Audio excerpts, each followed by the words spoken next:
파이소매입니다. 오늘 토트넘과 브렌트포드의 경기를 유럽 도박사들은 2대1로 예측한 경우가 많았는데요. 아쉽게도 3대1이었던 오늘의 스코어는 맞추지 못했지만 그들이 공통적으로 맞춘 게 하나 있었습니다. 그것은 바로 토트넘 승리의 이유가 바로 손흥민이라는 핵심을 맞춘 겁니다. 더 하드 태클은 경기 전 예측에서 토트넘은 이 경기에서 승리를 간절히 바랄 것이고 그러기 위해 손흥민은 창의적인 능력으로 팀을 도와야 할 것이라 이야기했는데요. 이 한국 선수는 토트넘에서 늘 그렇게 존재해온 세계적 수준의 선수라면서 그는 오늘 브렌트포드에게 온갖 문제를 일으킬 선수라 전망하였던 것이죠. 기가 막히게 잘 맞췄네요. 경기 시작 23초 만에 선제골을 얻어맞으며 3연패의 암울한 기운이 느껴졌었지만 이른 시간 동점골이 나왔고 이후에는 손흥민 선수의 창의력과 리더십이 빛을 발하며 팀을 구원했습니다. 자기 자신과 팀의 부진을 모두 털어내는 멋진 승리를 이끈 것인데요. 비록 오늘 골을 넣지는 못한 손흥민 선수이지만 골 그 이상의 활약을 선보였습니다. 무려 시즌 첫 도움을 2개의 멀티 도움으로 달성해버린 것인데요. 오늘 손흥민 선수는 전 동료 에릭센의 토트넘 소속 62도움 기록을 단숨에 뛰어넘어 67개의 도움 기록을 가진 데런 앤더튼에게까지 바짝 따라붙었고 이대로 간다면 우리 손흥민 선수는 토트넘 역사상 가장 많은 도움을 기록한 선수로 불멸의 기록을 남길 예정입니다. 또한 통계 매체 스태트뮤즈에 따르면 손흥민 선수는 이제 유럽 통산 100호 도움과 185개의 공격 포인트를 기록하며 현역 프리미어리그 선수들 중에서는 살라에 이어 두 번째로 많은 공격 포인트 기록을 가진 프리미어리그 최강의 선수에 등극했는데요. 그리고 오늘 손흥민 선수가 얼마나 대단한 경기를 했는지는 브렌트포드 공식 웹사이트의 경기 리뷰 기사만 봐도 알 수 있습니다. 분명 브렌트포드에 대한 기사인데 손흥민 선수가 한 문단에 한 번씩 등장하고 있는데요. 손흥민이 패스했고 손흥민이 찬스를 만들었고 손흥민이 이랬다 저랬다로 온통 도배되어 있는 기사입니다.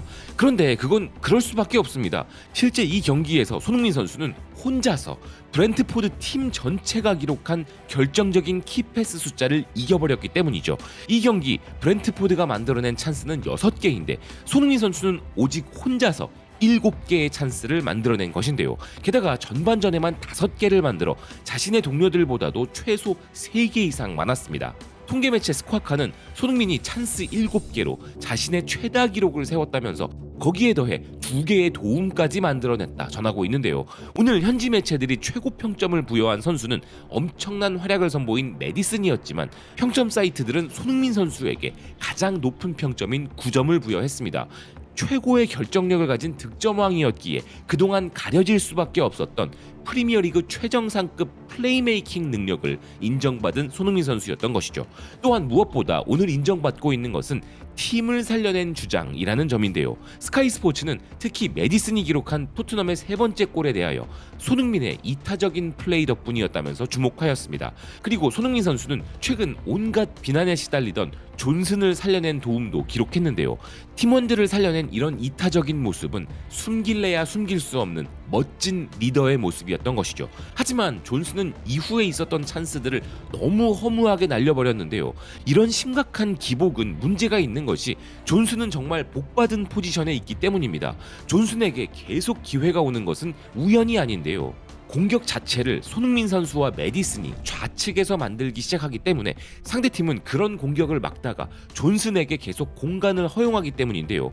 존슨은 냅둬도 안 들어간다는 인식이 박히면 토트넘 공격 작업에는 치명적이기 때문에 팀을 위해서도 그리고 자신을 위해서도 결정력과 판단력을 빨리 보완해야 하는 것이죠. 아울러 솔랑케가 팀 데뷔골을 넣은 점도 손흥민 선수에게는 호재인데요. 상대 수비 라인을 움직이기도 하고 직접 연계를 해주기도 하고 포스트 플레이와 공격적인 압박까지 해주던 케인 수준의 선수는 비록 아니지만 그와 유사한 플레이로 손흥민 선수의 부담을 좀 덜어줄 수 있을 것 같습니다.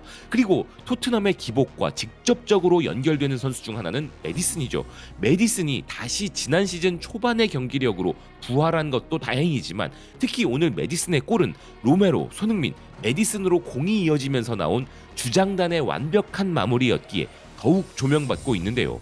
오늘 골을 기록하지 못했음에도 팬들로부터 맨 오브 더 매치에 선정된 손흥민 선수.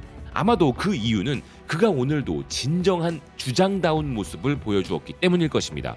경기가 끝나기 직전 마지막 그 순간까지도 끊임없는 압박으로 팀을 이끄는 헌신적인 모습을 선보인 손흥민 선수였는데요.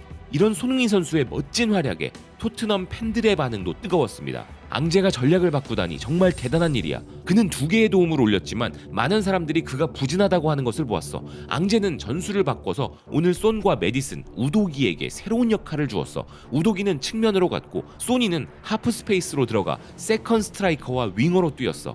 그의 움직임은 공간과 좋은 기회를 만들어냈고 상대 수비수들을 혼란스럽게 했지. 그가 새로운 역할에서 잘하고 있다는 것을 깨닫지 못한 사람들이 그를 비난하는 것을 보는 건 슬픈 일이야. 손흥민을 미워하는 사람들은 축구를 몰라. 맞아, 정말 놀라웠어. 또 다른 점은 포로와 우도기가 평소처럼 너무 위로 올라가지 않아서 상대가 역습을 시도할 때 훨씬 더 안전하게 막았단 거야. 한 경기뿐이지만 앙제의 전술에서 조정이 구현될 거라는 희망의 빛이 보여. 난 소니의 패스가 그의 가장 과소평가된 강점이라고 생각해. 그의 패스는 정확하고 본능적이야. 그가 가끔 기회를 놓칠 때면 약간 불안해하는 듯 보여.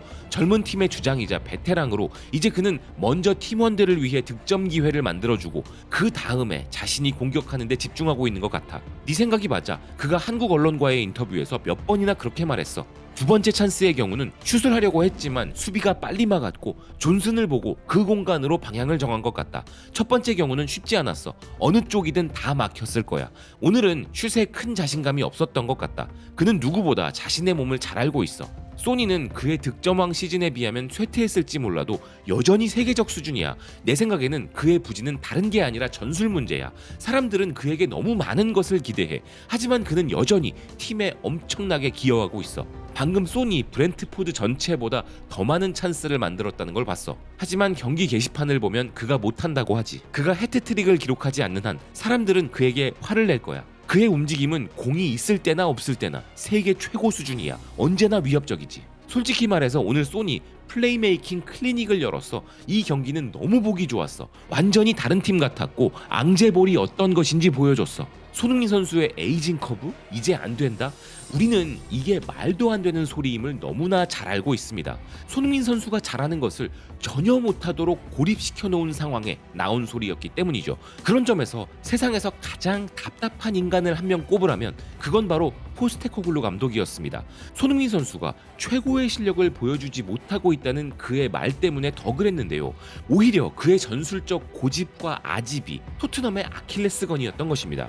그렇지만 오늘만큼은 포스테코글루 감독을 칭찬하고 싶습니다. 절대 변하지 않을 것 같았던 그가 변했기 때문인데요. 그것도 손흥민 선수를 더 살리는 방향으로 변했기 때문입니다. 오늘 그는 손흥민 선수를 더 중앙 쪽에 배치하는 선택을 했습니다. 그건 우도기와 손흥민 선수의 필드맵을 봐도 알 수 있는데요. 우도기와 포로는 이전 경기들처럼 많이 올라오지 않았고 이전에는 전혀 나오지 않았던 측면으로 돌아나가는 모습을 보였습니다. 그래서 손흥민 선수가 자연스럽게 더 중앙으로 들어왔고 우도기, 메디슨, 손흥민 선수가 공간 교통 정리가 되지 않아 동선 충돌이 일어나는 일도 적어졌습니다.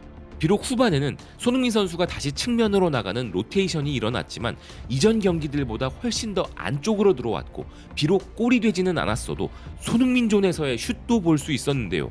이전 경기였던 아스날전에서는 손흥민 선수가 중앙에서 움직임이 거의 없었으나 오늘 경기에서는 확연히 많이 늘어났음을 볼 수 있습니다. 손흥민 선수의 위치가 바뀌자 메디슨도 살아나고 팀 공격 전체가 살아날 수 있음을 제대로 보여준 경기였던 것입니다. 오늘은 상대가 내려서는 플레이를 하지 않았기에 더 많은 기회가 온 것도 있지만 점유율에 집착하지 않고 다이렉트하게 뒷공간을 노리는 전술들도 좋았는데요. 오늘 메디슨이 잘했네, 누가 잘했네 해도 결국 핵심은 손흥민 선수였습니다. 손흥민 선수가 측면 고립이 되지 않으면 팀 전체가 살아나는 것이죠. 오늘 딱 하나 아쉬웠던 점은 브렌트포드 소속의 우리 김지수 선수가 기회를 받지 못했다는 부분이었는데요. 빠른 시일 내에 김지수 선수의 데뷔도 볼 수 있으면 좋겠습니다. 시청해주셔서 고맙습니다. 또 뵙겠습니다.